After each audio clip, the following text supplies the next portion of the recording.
Olá, bem-vindos ao programa Professor Merino Responde. E hoje nós estamos aqui com um tema interessante. Eu sou advogado, professor de Direito, e hoje eu estou trazendo aqui uma psicóloga especializada, doutora Caroline Aimir, que tem aí a sua tese elaborada com relação à síndrome de Burnout. São doenças psicológicas relacionadas ao trabalho. O que isso pode causar ao trabalhador? Qual o impacto na vida do trabalhador? Quais são as indenizações possíveis? Quais as consequências para o trabalhador? Quais são os sintomas? Então eu vou perguntar isso para a doutora Caroline, que está aqui com a gente. Seja bem-vinda, doutora Caroline. Obrigada, professor Merino. E aí eu vou perguntar o que é a síndrome de Burnout? O que é essa síndrome?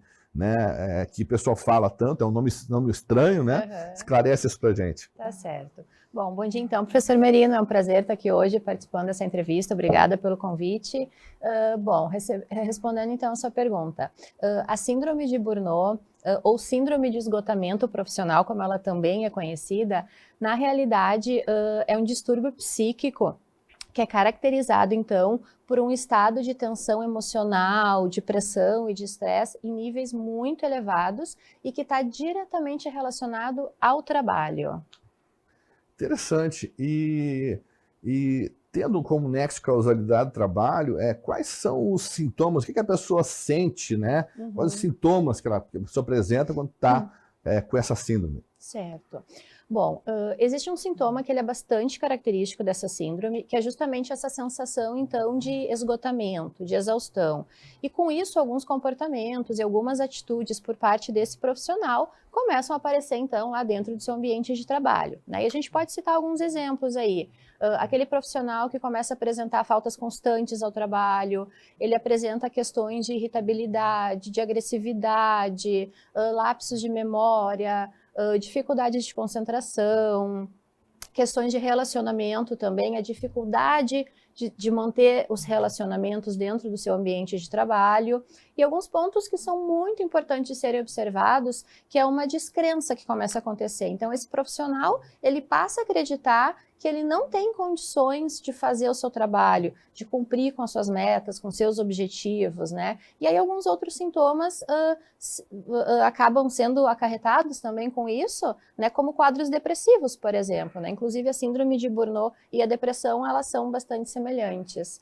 E tem os sintomas físicos também, professor Merino, que aí a gente pode pensar como, por exemplo, dores de cabeça, insônia, questões gastrointestinais também costumam aparecer com uma força bem importante, dores musculares, e aí principalmente essas dores em função dessa pressão e desse estresse que o funcionário acaba absorvendo dentro desse ambiente difícil. E quais são as causas que geram a síndrome de Burnout, o fator gerador disso que desencadeia essa doença? Certo.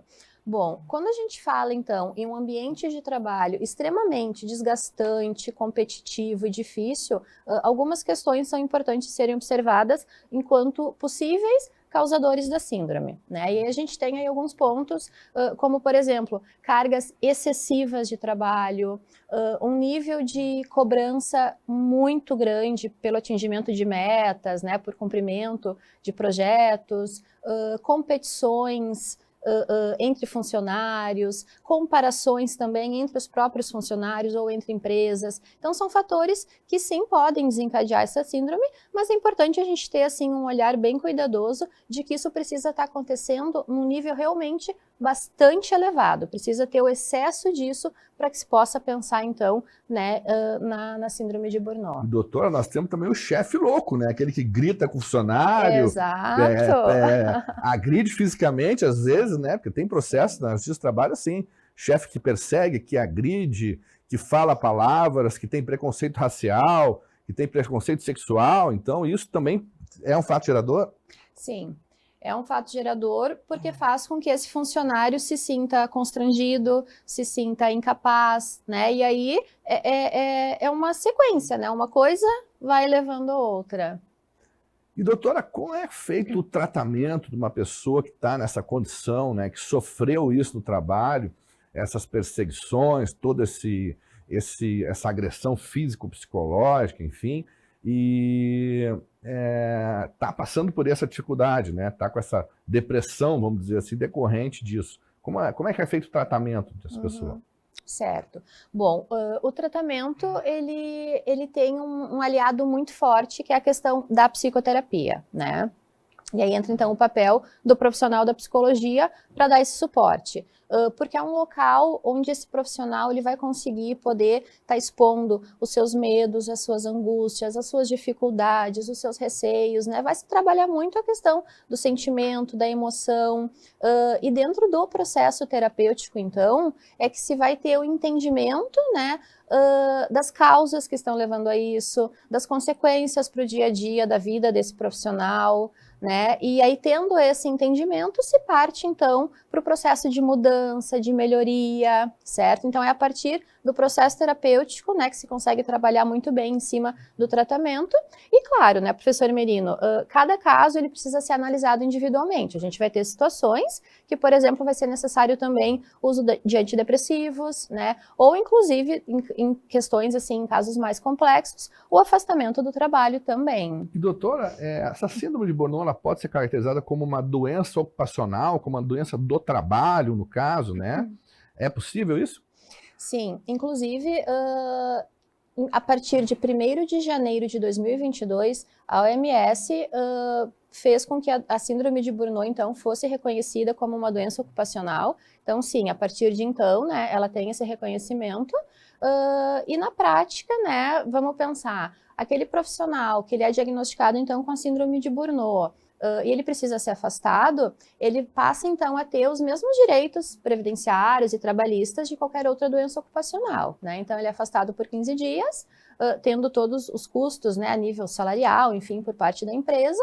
Se necessário aumentar esse período de afastamento, ele ingressa, então, ao INSS e, novamente, tendo os mesmos direitos previdenciários e trabalhistas de qualquer outra doença ocupacional. E, doutora, como é que se faz a prevenção nas empresas para que não aconteça esse tipo de coisa? Explica pra gente. Certo.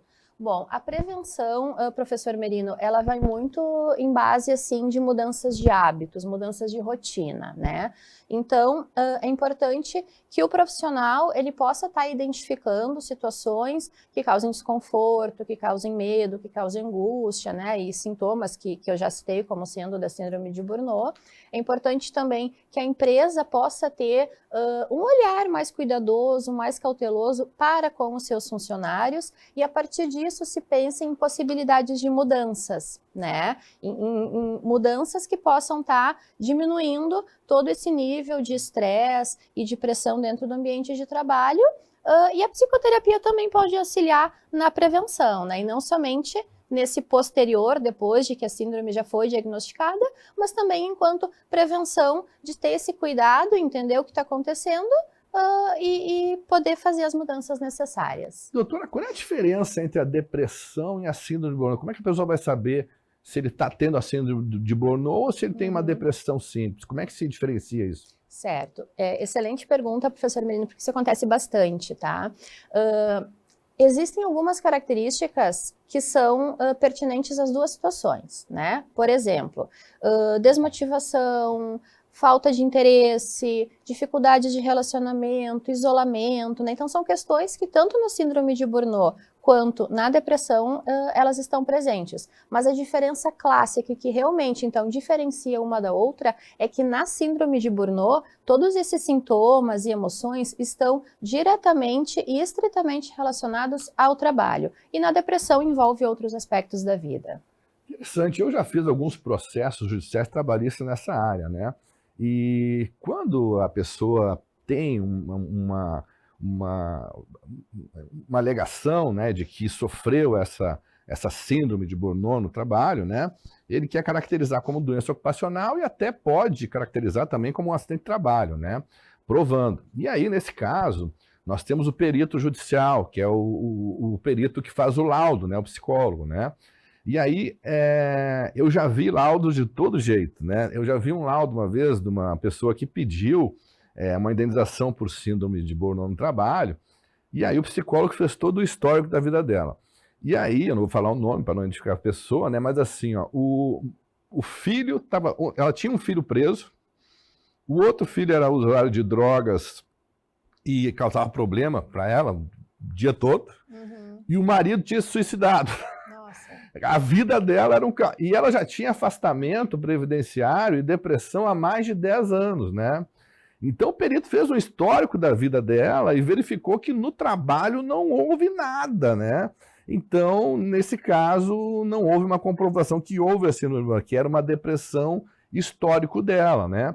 Agora, dentro do processo judicial, o que eu vejo mesmo, assim, na prática, nos meus processos trabalhistas, é que o juiz vai verificar muito o nexo de causalidade de acordo com as testemunhas. Então, quando as testemunhas vão dizer, não, realmente o chefe perseguia, o chefe gritava, tratava de uma forma diferente, exigia trabalho demais, ofendia, agredia fisicamente, preconceito racial, preconceito sexual, quando existia aquela pressão do chefe, aquele tratamento diferenciado, aquele dano moral, aquele assédio moral, aí sim, né, comprovando para o juiz, além do laudo psicológico, né, que aí verifica-se que a pessoa teve aquilo, né, naquele período, nesses casos é reconhecido, a pessoa tem direito à indenização por dano moral e até talvez por indenização material, dependendo do caso que possa acontecer, né? Pode às vezes levar a pessoa ao suicídio, né? Nós temos no Japão o karoshi, que é a morte por excesso de trabalho, é uma coisa específica do Japão. Porque lá as pessoas têm, é o contrário do Brasil, às vezes tem gente que não gosta de fazer hora extra, o japonês gosta de trabalhar muito. E aí, para ganhar hora extra, né? Porque eles querem ganhar mais. E aí até o patrão lá chega um determinado horário, lá 10 horas, 11 horas, e desliga geral da empresa, o pessoal ir embora, né? Porque senão trabalham demais, e tem gente que acaba morrendo de infarto de trabalhar tanto, né? Para o trabalho excessivo, né, no Japão, e é uma questão cultural. Eu vou agradecer hoje a presença da doutora aqui, que esclareceu para a gente questões de natureza psicológica relacionadas ao direito, que são muito importantes, né? O direito e a psicologia estão muito ligados em várias situações, em vários casos, e os técnicos, né? Psicólogos, enfim, engenheiros, médicos, todos aqueles técnicos importantes fazem laudos para auxiliar o juiz nas suas decisões. Nos acompanhe nas redes sociais, no Instagram, Merino Advogado, vai estar aí na tela, no Facebook e também o meu canal no YouTube. E mandem perguntas para o nosso WhatsApp, 9962-262, prefixo 51, que eu respondo a todos os telespectadores. Muito obrigado, doutora, pela presença. Eu agradeço, muito obrigada. Um grande abraço e até a próxima.